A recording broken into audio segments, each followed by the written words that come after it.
بعد أن نمر بهذه البلدة سنصل عند الفجر إلى المرج اللازوردي حيث يوجد تابير الظلام. إذا تمكنا من التقاط تابير الظلام سيكون من السهل إنقاذ والدك يا كاكيرو. هذه المرة سأنقذه.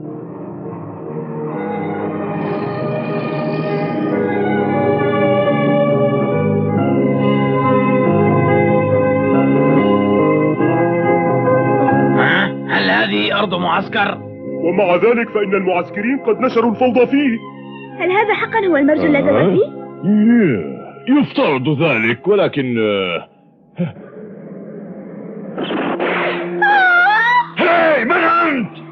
ما هذا؟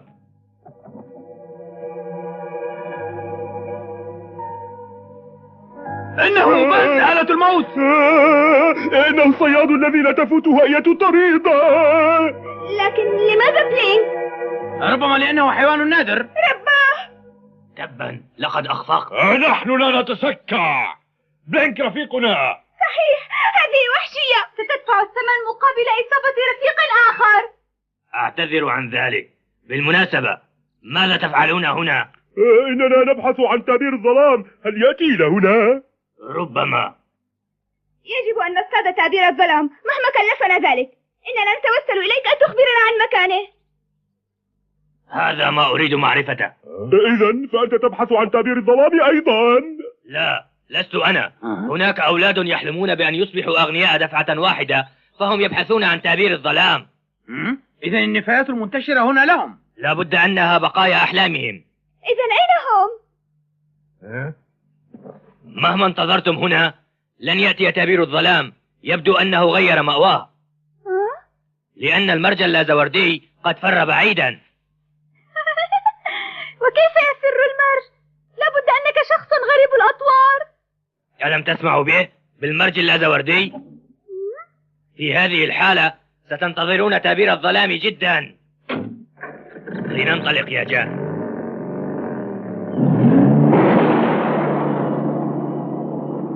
لقد كان يتكلم مع دمية. ماذا سنفعل يا تامبا؟ ماذا سنفعل؟ لا مجال أمامنا سوى الانتشار والتفتيش. ما هذا؟ إن المرج يتحرك. إنه المرج اللازوردي. إنه المرج اللازوردي.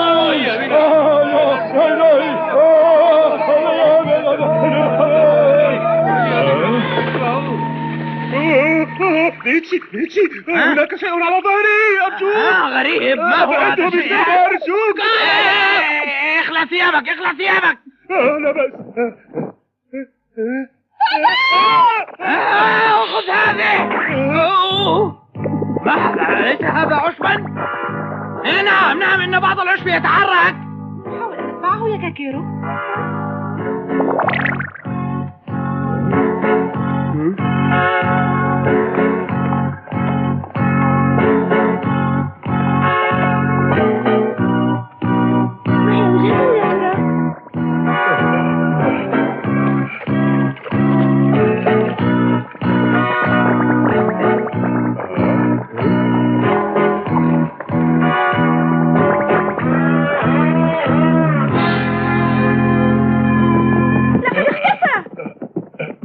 يا إلهي.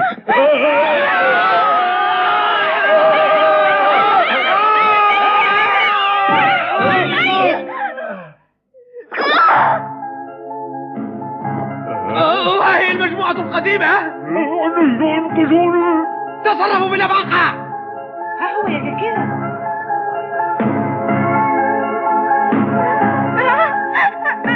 عدتم جديد. السيد فان؟ كان عملكم رائعا في البحث عن المرج اللازوردي.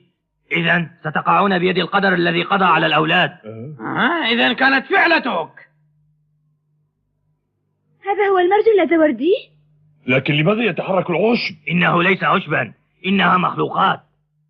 مخلوقات؟ عندما يتسخ محيطها فإنها تنتقل إلى مكان أنظف، وذلك بسبب تابير الظلام. لماذا؟ كفى أسئلة.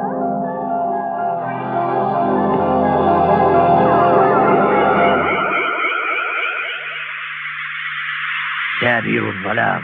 هذا تابير الظلام؟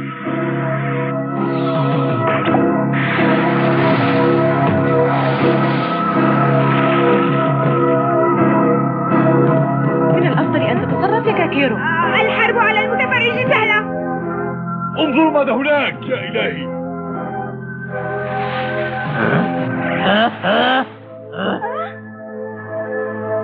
كاكيرو.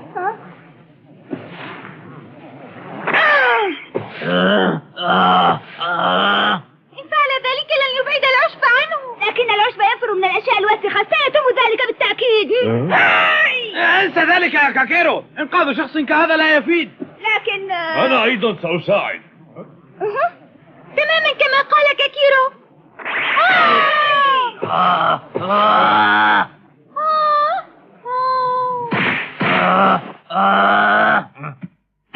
تبا، سأسأل لك يا جان.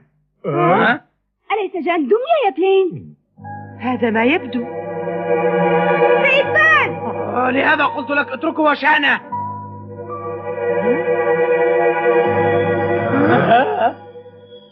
إنه وقت تناول الطعام عند جان.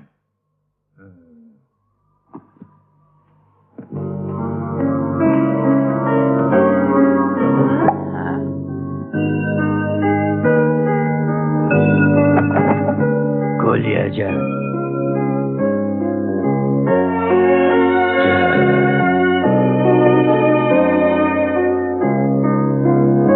جان، انظر لقد شويت. تبدو شهية. لأنك استعجلت. وأنت كذلك يا أبي.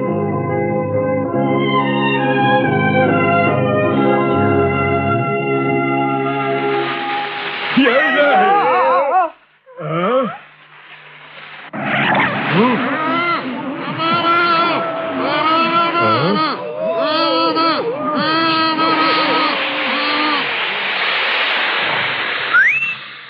لقد أخذه من النوم. بسبب ذلك الغاز.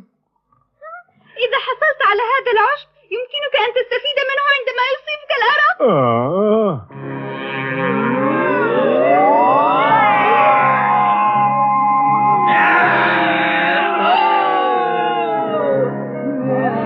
إنها كوابيسهم.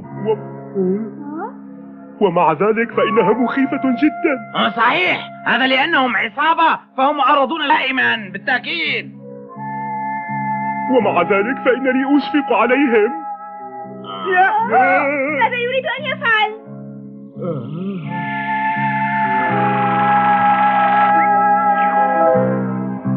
لقد أكل الأحلام السيئة.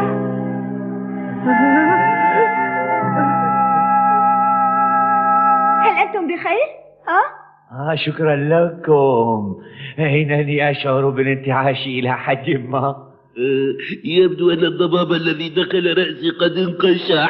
إذا تعبير الظلام هو حيوان يقوم بأعمال خيرة، يقال إنه يفر عنها في نار الظلام. بالطبع، ليس هناك شخص قد رآه. في الحقيقة لم يراه أحد حتى الآن. سأسأل منك الآن. يا له من وغد.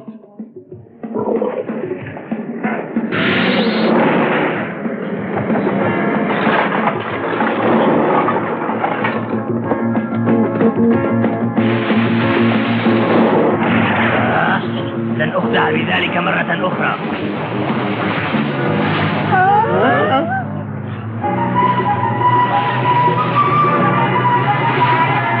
سأعطيك ما يكفيك من النفاية.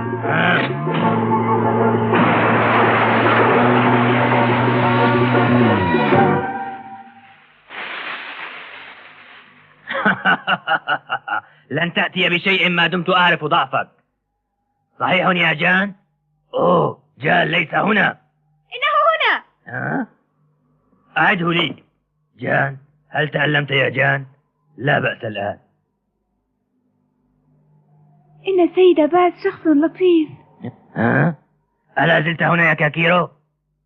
هل سمحت لي أن أستقل عربتك؟ أمن أجل صفقة ما؟ لا، ليس هذا ما أقصده، فقط إنني أحتاج تعبير الظلام فقط. أفسح لي المجال.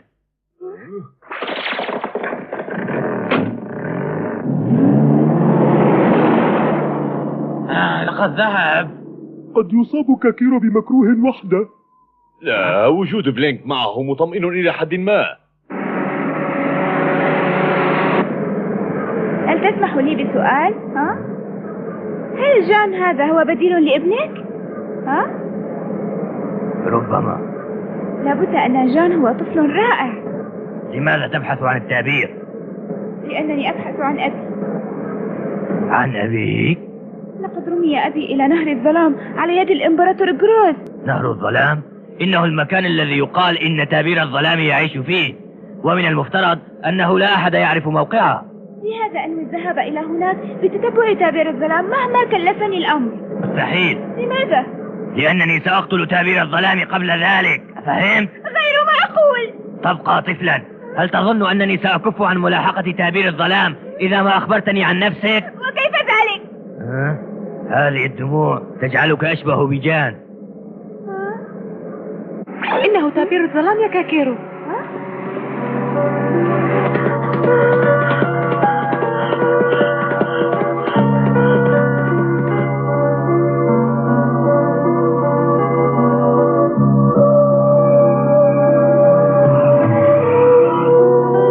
سأقول لك شيئا واحدا، إن تابير الظلام يأتي من نهر الظلام من أجل أن يأكل الأحلام السيئة. من أجل أن يأكل الأحلام السيئة؟ أجل، ثم يفرغ الأحلام السيئة في نهر الظلام. هذا يعني أن نهر الظلام مليء بالأحلام السيئة. نهر الظلام مليء بالأحلام السيئة. لا تفعل ذلك! انتبه، لا يمكن أن تكون من النوع الذي يرمي تابير الظلام. سيتأكد لك ذلك عاجلا يا كاكيرو. كاكيرو، أخيرا أتت الفرصة لأسرعك. الآن سأجعلك ترتاح. ابتعدوا عن طريقي. توقف! كف عن ذلك سيد فاز! امتنع عن ذلك يا أبي، أرجوك امتنع عن ذلك. كان جان طفلا يبكي بسهولة هكذا، وهو مثلك يحشر نفسه في كل شيء. هل أنت بخير يا كاكيرو؟ إذا كنت تريد حياتك اهتم بجان. لن أقتلك مباشرة. كاكيرو، أعرف لا تفعل ذلك سيد فاز! كاكيرو، يجب ألا تهزم.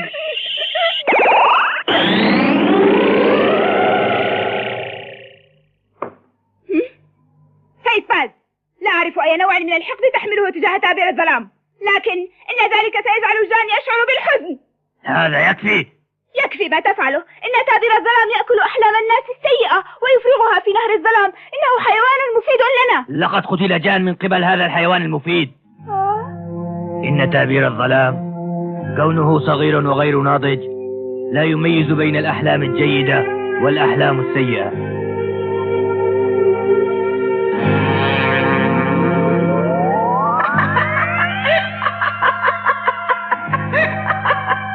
ماذا سيحل بك إن انتزعت منك أحلامك السليمة؟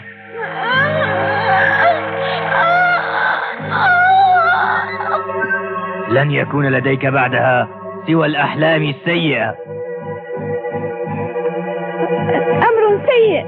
حاولت أن أجد تابير الظلام لأجعله يأكل أحلام جان السيئة، لكن منذ ذلك الحين لم أتمكن من إيجاده. جان؟ لقد مات. كان يخشى النوم إلى أن هزل جسمه. لقد ابتدأت عمل الصيد من أجل أن آكل، لكن بدأ الناس يدعونني آلة الموت بدون أن أعلم. لا تفعل ذلك! ابعد! ألن تبتعد؟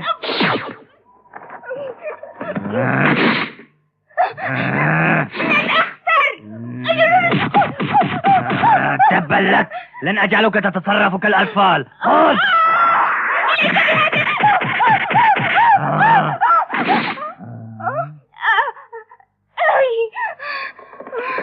كاكيرو، انظر إلى جان.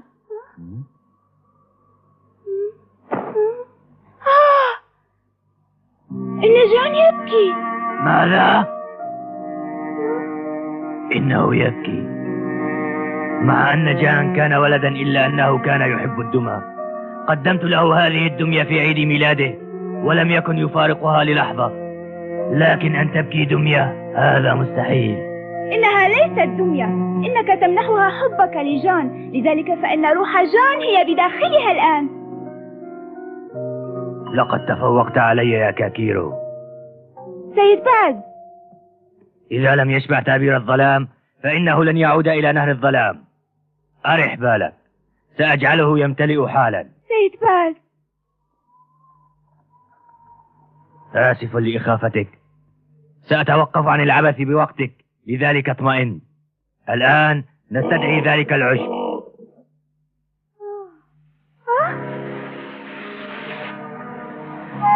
سيد باز، لماذا أنت قلق؟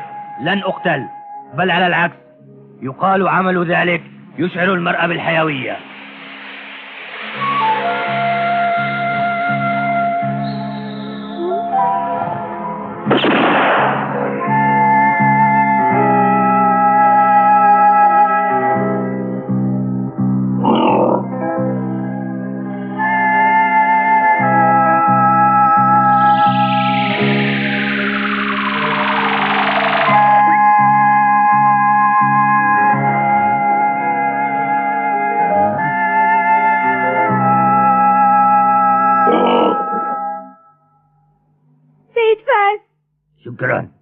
شكرا لك يا كاكيرو، أشعر كأنني صحوت من حلم سيء وطويل جدا.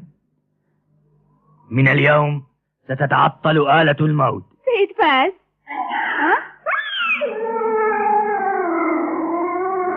سينطلق إلى نهر الظلام. كاكيرو هيا بنا لنذهب.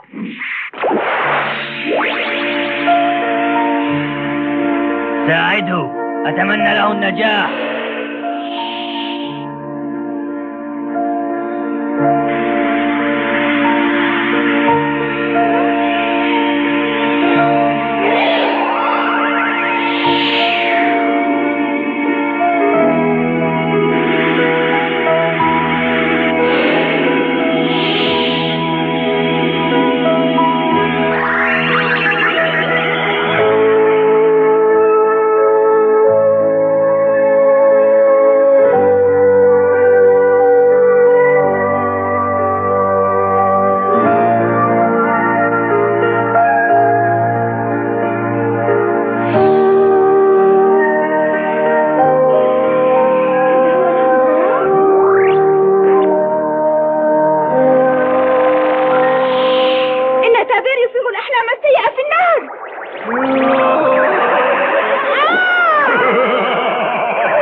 إذا لقد ذهب كاكيرو إلى نهر الظلام.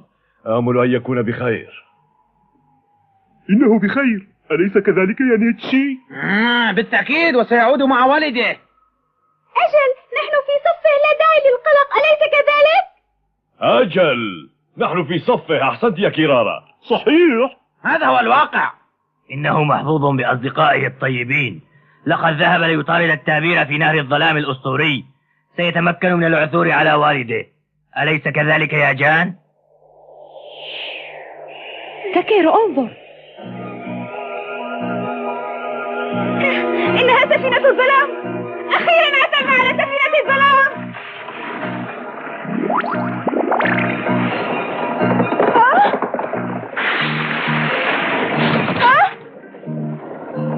أبي، أبي، أبي.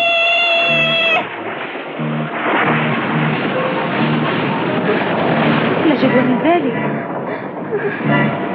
لقد فات الأوان يا كاكيرو، إن سفينة الظلام ستغرق. هيا بنا. لكن أبي، أنا متأكدة أن والدك قد نجا. لنسرع، هيا بنا.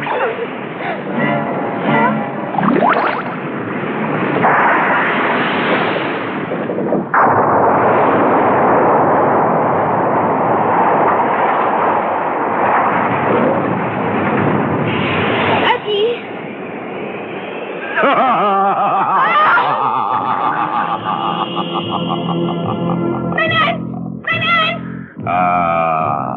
رائع وغريب وصولك إلى هنا. إنه إنجاز بحد ذاته. إنك الإمبراطور جراس. أجل، أنا الإمبراطور جراس. تبا ليك.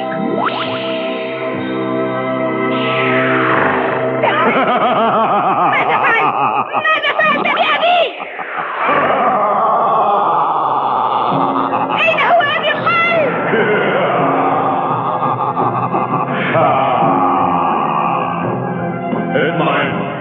إن طيبة القلب أنقذته. كيف فعلت ذلك من دون سفينة الضوء؟ بالنسبة لي لا شيء مستحيل، هل فهم؟ والآن سأسجل هاروهي شيكي في مكان لا يعلم سره غيري. يمكنك أن تتبعه إن شئت، لكن في البداية يجب أن تعلم مدى الرعب الذي يسببه للآخرين. توقف! انطلق الإفلاس! أنت أبي!